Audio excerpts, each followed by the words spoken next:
was in. And so, God damn, this cat's gonna kill me.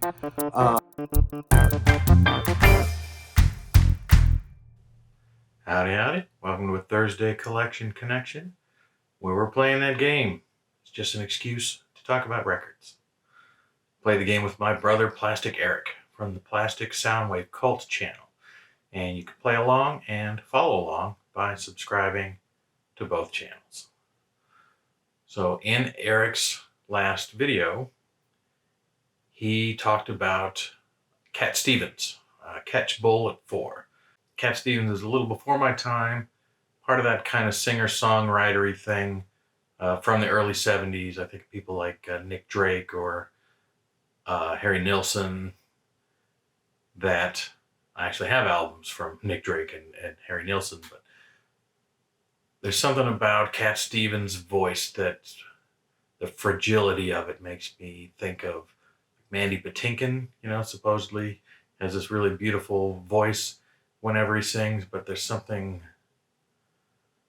about it that just doesn't hit necessarily right with me. Certainly not trying to talk anybody else out of their Cat Stevens fandom. But through a couple of spins, I enjoyed the music, some of the Spanish guitar, but beyond that, not necessarily my cup of tea, but that's all fine and good. As far as a connection goes, Cat Stevens was born Stephen Dimitri Georgiou or something like that, taking a wild stab at the last name. And so his stage name incorporates a little bit of his actual name. Stephen became Stevens, the last name. And of course, he famously transitioned and started to put out music under the name of Yusuf Islam. These days, he now goes by just Yusuf and labels, I think, the albums Yusuf/Cat Stevens. But nonetheless, he is an artist who broke using sort of a pseudonym, sort of a stage name that incorporated his real name, but then changed his name and has released music under a completely different name. At first, I was thinking about doing this with Frank Black, who, while he was in the Pixies, was Black Francis and was born Charles Thompson. But I decided that was too easy, and he didn't really release music as Black Francis. He was in the Pixies while he went by that name.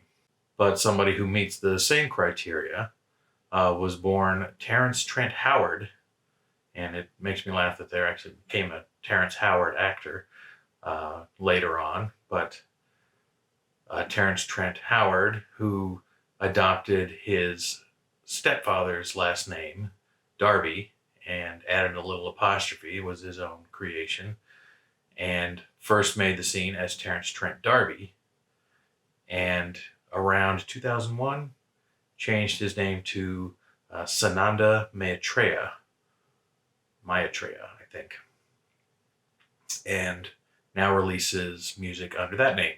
And the Terrence Trent D'Arby album that I chose was his second album, Neither Fish or Flesh. Now, the easy pick would have been Introducing the Hardline, his first album. I do have that album. I have his first 3 records. But I decided to go with Neither Fish Nor Flesh because it was less of a smash hit than the first album. But I think overall it is actually, in my opinion, the better album. There's something as full of himself as Terrence Trent D'Arby could be. This album, in my estimation, gains sort of some momentum as it goes. It starts fully off the deep end, head up, own ass, proclamations and things. It's the first song is called Declaration, Neither Fish Nor Flesh. And there's a lot of sort of pompous song titles and things, but by the time you get to track 3, which is It Feels So Good to Love Someone Like You, and then on to the track after that, which is To Know Someone Deeply is to Know Someone Softly, the songs start to get a little more structure, and slowly, he kind of makes his way into this James Brown territory of very insistent beats. And by the time you hit not quite the end, but You Will Pay Tomorrow, it seems like he's very solidly in sort of a James Brown, kind of just an insistent funk. And all the stuff through there is, I think it kind of just gets stronger as it goes on for the most part. And so I think it's an interesting listen. One of the fun things about doing these videos is that you get to revisit things. So not only do I listen to something new, open my eyes and ears to something like some Cat Stevens, which at the very least confirms that it's still not my bag, to quote some James Brown, but to reappreciate things that are already in my collection.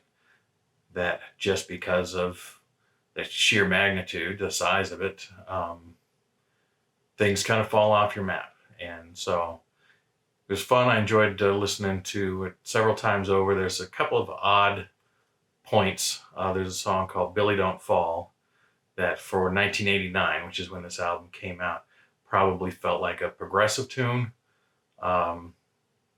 He is singing about Billy, who's a gay man, and he's both being supportive and saying, hey man, you got to be you. If you're gay, there's nothing wrong with it. That's how you live your life. But also really underscoring through the chorus, which is Billy, don't fall in love with me, because I'm not that kind of guy, that Terrence himself, not gay. So he really wants to make that clear. And it's funny to me. I think, like I said, maybe in 1989, when being gay was less something people felt that they could be open about, it was kind of just the dawn of the uncloseted era, coming on the back of AIDS and everything like that. That today, I think it comes off as much more regressive and kind of a no homo vibe. That is kind of amusing. The song itself is a great tune, great pop song, but message-wise, that has struck me these last few times that I've listened to it. But yeah, I'm sure that's probably enough time talking. Trying to think of anything else that I was going to say. I always forget things, but drawing a blank.